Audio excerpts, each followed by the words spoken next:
नमस्कार, मेरा नाम है डॉक्टर पुरु धवन और आज इस वीडियो में हम दोबारा से कुछ नया लेकर आए हैं पैरालिसिस पेशेंट के लिए और वो है एक नई टाइप की एक्सरसाइज।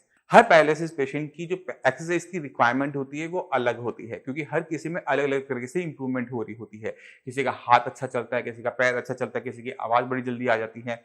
तो आपको सबसे पहला काम क्या करना होता है, अपनी इवैल्यूएशन करनी पड़ती है कि आपको किस चीज़ पे काम करने की ज़्यादा ज़रूरत है। अगर आप ढंग से चल रहे हैं, आपका हाथ नहीं चल रहा तो आपको हाथ पे एक्सरसाइज ज़्यादा करनी चाहिए।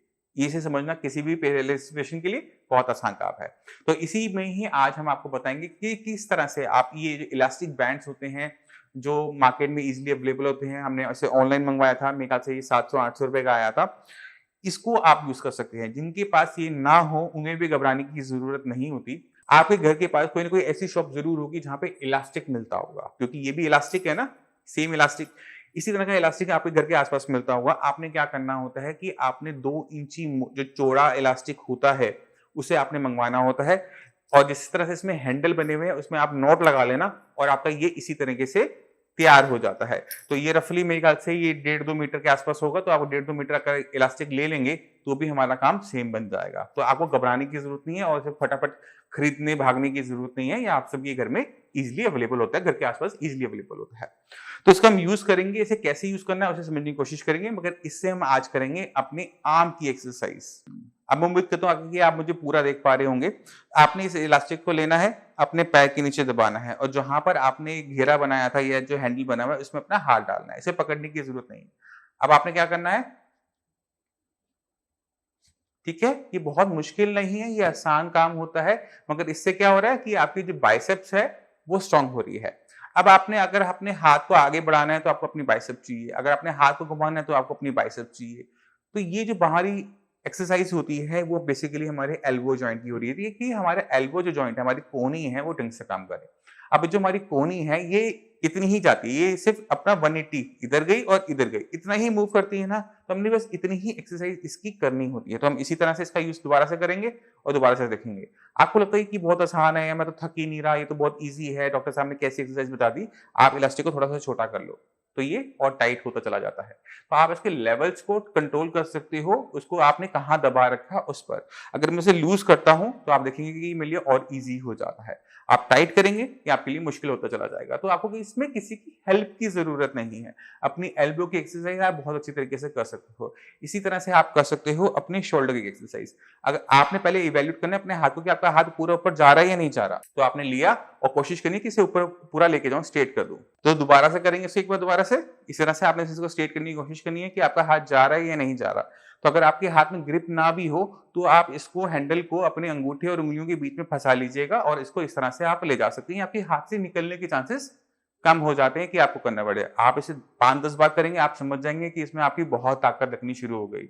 और जैसे मैंने पहले बताया था कि इसे लाइट करना आसान है, इसे हार्ड करना भी आसान है। तो आपका कंट्रोल रहता है कि आपने कितनी ताकत लगानी है। इससे आपकी आर्म की जो मसल्स हैं, वो बहुत सॉलिड होनी शुरू होती हैं। अब जब हम आर्म की एक्सरसाइज के बारे में बात करते हैं, तो अपनी मसल्स पे क्यों काम कर रहे हैं, इसको जानना भी आप सभी के लिए ज़रूरी हो जाता है।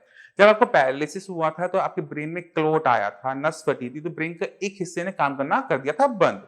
अब ब्रेन काम तो कर रहा है, बट वो कम कर पा रहा है। कम करने की वजह से क्या हो रहा है कि जो ब्रेन से सिग्नल हमारे हाथ में आते थे, वो पहले की तरह नहीं आ रहे थे।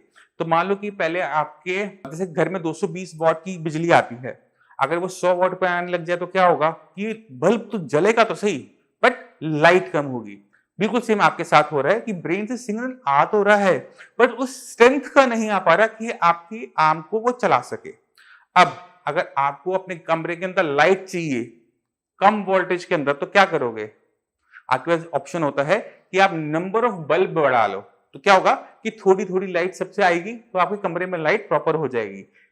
पहले एक नहीं दे पा रहा था, अब बहुत सारे बल्ब लगाए, अब हम अपने हाथ में भी ऐसे कर लेते हैं। जब हम अपनी मसल्स को बिल्डअप करते हैं, तो कम सिग्नल के अंदर भी वो एक्शन जो हमें काम करना है अपने हाथ से, वो बेटर तरीके से होना शुरू हो जाता है। और यही पैरालिसिस ट्रीटमेंट का पार्ट होता है। तो 2 चीज़ों पे हमने काम किया।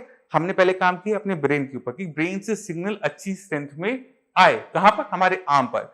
और आर्म उस पे अच्छा रिस्पॉन्ड करे, उसके लिए हमें क्या चाहिए? मसल्स।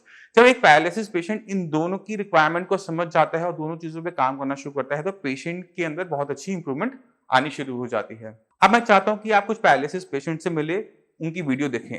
और अगली वीडियो में आपको मैं इसी बैंड से किस तरह से आप अपनी लेग की एक्सरसाइज कर सकते हो, बाकी एक्सरसाइज कर सकते हो, वो करके दिखाऊंगा। तो स्टे ट्यून्ड। नमस्कार, मेरा नाम है डॉक्टर पुरु धवन और आज हमारे पास एक पेशेंट ऐसे हैं जिनको क्लॉट आया था राइट साइड में, राइट साइड ब्रेन में क्लॉट आने की वजह से इनका left side of body paralyse हो गया था। कंडीशन कुछ ऐसी थी कि जब हमारे पास आए तो चल तो लेते थे, मगर हाथ की जो फिंगर्स थी वो बिल्कुल क्लॉ फॉर्म में थी, बिल्कुल मुड़ी हुई थी, खुलती हुई थी और हाथ उठता नहीं था। तो चलते हैं पेशेंट के पास और देखते हैं कि पेशेंट को कितना इंप्रूवमेंट मिला 1 महीने के साइंस संजीवनी के ट्रीटमेंट से। तो लक्ष्मी जी, आपको ये दिक्कत कब शुरू हुई थी, कब हुआ था पैरालिसिस का अटैक? मेरे को हुआ था सर होली वाले दिन सुबह 8:15 8 20 मार्च को। 20 मिनट। और तब क्या दिक्कत हुई थी? तब सर मैं आके सिर्फ काम पे से 8 बजे आके 8:15 बजे खड़ा हुआ था, सिर्फ चाय पी थी मैंने। अच्छा। चाय पीने के बाद मेरे हाथ में और पैर में एकदम सरसराहट सी महसूस हुई। मैं ये चाय लेके आई थी, मैंने चाय पी थी। मैंने उनसे कहा मेरे को कुछ अजीब सा महसूस हो रहा है। तो मेरे से बोली क्या हुआ? मैंने कहा मेरे को कुछ अजीब सा महसूस हो रहा है। मैंने कहा मेरे हाथ और पैर में चींटियाँ से चल रही हैं। अच्छा। तो इतनी देर में तो मैं लड़खड़ा के गिर पड़ा था। अच्छा। तो इन्होंने संभाल लिया। मेरा बेटा था, मेरी बेटियाँ थी, दोनों घर। तो स्कूटर पर बैठा के मुझे RMN ले गए थे। तो वहाँ जाके मेरा ट्रीटमेंट चला था 4 दिन। उसके बाद उन्होंने मेरे को डिस्चार्ज कर दिया। तो जब वहाँ से आए तो क्या कंडीशन थी?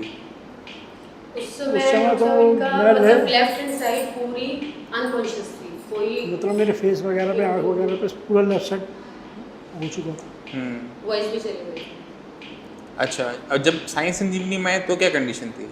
साइंस संजीवनी में जब आया तो मैं चल तो रहा था, मगर मेरा हाथ काम नहीं कर रहा था। हाथ की क्या कंडीशन थी, थोड़ा सा बताओ। हाथ की मेरी कंडीशन, हाथ मेरा पहले इतना उठता था और मुड़ा रहता था। कैसे मुड़ा रहता था? फिंगर मेरी ऐसे मुड़ी रहती थी। अच्छा, अब पूरा हाथ उठाओ। अब मेरा हाथ ऊपर उठता है और फिंगर मेरी सीधी हो गई। अब चीज़ों को पकड़ने में दिक्कत तो नहीं होती? नहीं। पकड़ो, पेन उठाओ उल्टे हाथ से। पहले कर पाते थे इसको? नहीं, पहले नहीं कर पाते थे। अब कितने टाइम में ये हुआ?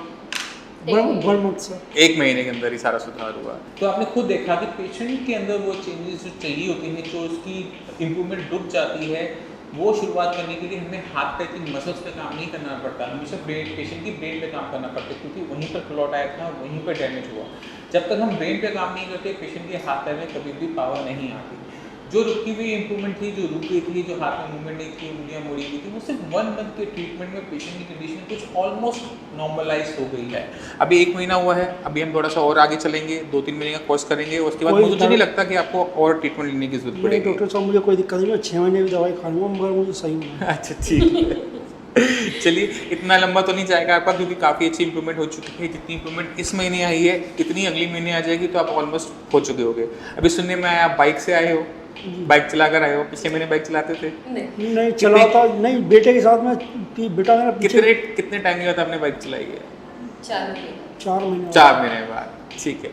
इनमें बहुत तेज़ी से बहुत अच्छी इंप्रूवमेंट आने का एक रीज़न ये भी है कि इनकी जो डैमेज हुआ था उसको भी बहुत ज़्यादा टाइम नहीं हुआ था। अगर ये पेशेंट 6 मंथ के बाद आता तो उसमें इंप्रूवमेंट धीरे धीरे होती, क्योंकि ये अपने उस टाइम के अंदर आए जब ब्रेन के अंदर डेवलपमेंट हो रही होती है। तो ज़रा सा भी हम उसको पुश करते हैं तो वो तेज़ी से इंप्रूवमेंट दिखा देता है।